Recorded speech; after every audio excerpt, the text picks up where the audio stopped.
Praneeth group వారి group park Spanish model triplex Vilas Dundigal Gagillapur. మరిన్ని వివరాలకి ఈ కింద నంబర్ని సంప్రదించండి.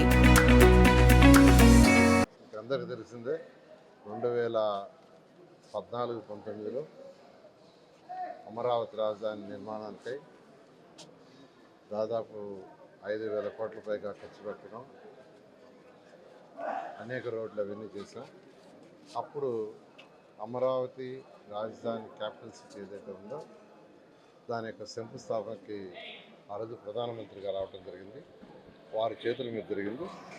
అయితే గత ప్రభుత్వం రాజధానికి సంబంధించి 3 ముక్కలు ఆటాడి ఎక్కడా రాజధాని లేకుండా నిర్విరామం చేయటం, అంతేకాండి ఈ ప్రాంతాన్నంతా ఒక అడవిలాగా చేసేసింది.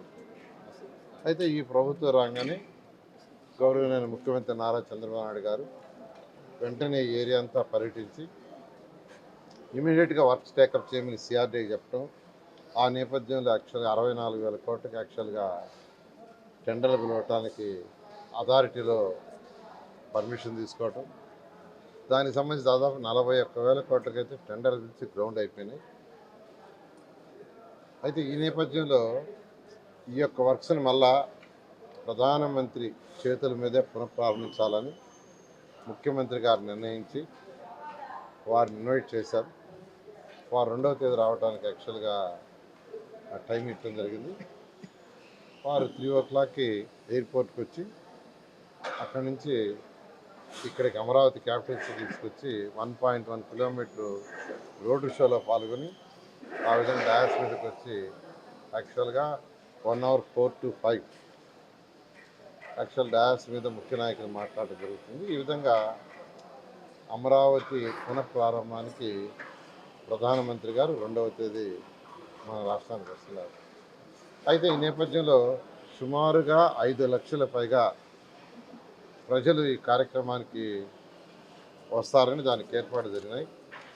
ఈ నేపథ్యంలో అన్నిటికంటే ముఖ్యమైనది ఇంకా అమరావతి క్యాపిటల్ సిటీని నేషనల్ హైవే కలిపే ఈ 13 రోడ్డు కానీ, ఈ 15 రోడ్డు కానీ, ఈ 11 రోడ్డు కానీ, సీడాక్స్ రోడ్డు కానీ ఇంకా ఆ యొక్క వర్క్ కానందువల్ల ఇన్ని లక్షల మంది వచ్చేటప్పుడు జాగ్రత్తగా ప్రణాళిక చేయాలని పోలీస్ డిపార్ట్మెంట్ వాళ్ళు గత 4 daysలో అనేక రోడ్లను పరిశీలించారు. వాళ్ళు కొన్ని బాటిల్ నెక్స్ ఉన్నాయి, వాటిని క్లియర్ చేయాలంటే ఈరోజు పోలీస్ డిపార్ట్మెంటు ఐజీ గారు, ఎస్పీ గారు మరియు వారి సిబ్బంది, అదేవిధంగా సిఆర్డీ సిబ్బంది వీళ్ళందరితో కలిసి యాక్చువల్గా విజిట్ చేయడం జరిగింది. ఇక్కడ మొత్తం 11 ప్లేసుల్లో పార్కింగ్ ప్లేస్ ఉంటాయి. 11 ప్లేసుల్లో పార్కింగ్ పెడుతున్నారు, ఎటువంటి ఇబ్బంది లేకుండా 11 ప్లేసుల్లో. వెన్యూకి రావడానికి 8 రోడ్లు ఉన్నాయి. వెన్యూకి రావడానికి 8 రోడ్లు. ఒకటి మంగళగిరి నుంచి వచ్చే 2 రోడ్లు ఉన్నాయి, తాడేపల్లి నుంచి వచ్చేది 1 రోడ్డు ఉంది, వెస్ట్ బైపాస్ కూడా యాక్చువల్గా వెస్ట్ బైపాస్లో కూడా వచ్చి ఈ యొక్క వెన్యూకి వచ్చేదానికి ఏర్పాట్లు చేశాం. అదేవిధంగా ప్రకాశం బ్యారేజ్ నుంచి వచ్చి 2 రోడ్లు వస్తున్నాయి. అదేవిధంగా తాడికొండ నుంచి 1 రోడ్డు, హరిచంద్రాపురం నుంచి 1 రోడ్డు. ఈ రోడ్లలో అక్కడక్కడ చిన్న చిన్న బాటిల్ నెక్స్ ఉంటే అవన్నీ క్లియర్ చేయాల్సిందిగా పోలీసు వాళ్ళు రిక్వెస్ట్ చేశారు. దాని మీద ఈరోజు అధికారులతో, సిఆర్డీ అధికారులతోనూ వాళ్ళందరితో అవన్నీ విజిట్ చేసి ఇన్స్ట్రక్షన్స్ ఇచ్చాం.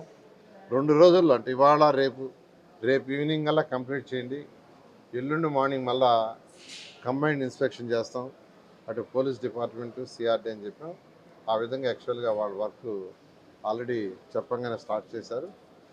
రేపు ఈవినింగ్ అలా కంప్లీట్ చేసి ఎల్లుండి మార్నింగ్కి ఈ పార్కింగ్కి సంబంధించి కానీ లేదా ఏదైతే వెహికల్స్ రావటం పోవటం కానీ ఎటువంటి ఇబ్బంది లేకుండా చేయడానికి అన్ని చర్యలు తీసుకుంటాం. ఓకే, రోడ్లు కంజెస్టెడ్గా ఉంటాయి కదా సార్, మార్కెట్ కానీ లోపల కానీ దీనికి సంబంధించి 5 లక్షల మంది అంటున్నారు వెహికల్స్, ఇదంతా ఇబ్బంది. అందుకనే అన్ని జాగ్రత్తలు తీసుకుంటూ 8 రోడ్లు ప్లాన్ చేశారు. ట్రాఫిక్ వచ్చేటప్పుడు కూడా ఎక్కడెక్కడ అంటే ట్రాఫిక్ జామ్ కాకుండా ఎప్పటికప్పుడు చూసుకుంటూ ఏ రూట్లో డైవర్ట్ చేయాలో ఆ డైవర్ట్ చేసేటట్టుగా పోలీస్ డిపార్ట్మెంట్ వాళ్ళు దాని మీద చర్యలు తీసుకుంటారు. రోడ్ షో ఎక్కడ సార్? హెలిప్యాడ్ దిగిన తర్వాత కొద్ది దూరం వచ్చిన తర్వాత అంటే హెలిప్యాడ్ దిగిన తర్వాత సెక్యూరిటీ యాంగిల్ ఎక్కడ దాకా అయితే రెస్ట్రిక్షన్స్ ఉన్నాయో ఆ పాయింట్ నుంచి మన వెన్యూ దాకా 1.1 కిలోమీటర్ వస్తుంది. అక్కడ road show. Okay, thank you. మరిన్ని వీడియోస్ కోసం ఛానల్ ని సబ్స్క్రైబ్ చేయండి. లేటెస్ట్ అప్డేట్స్ కోసం వాట్సాప్ ఛానల్ ని ఫాలో అవ్వండి. ఆ లింక్ డిస్క్రిప్షన్ లో ఉంది.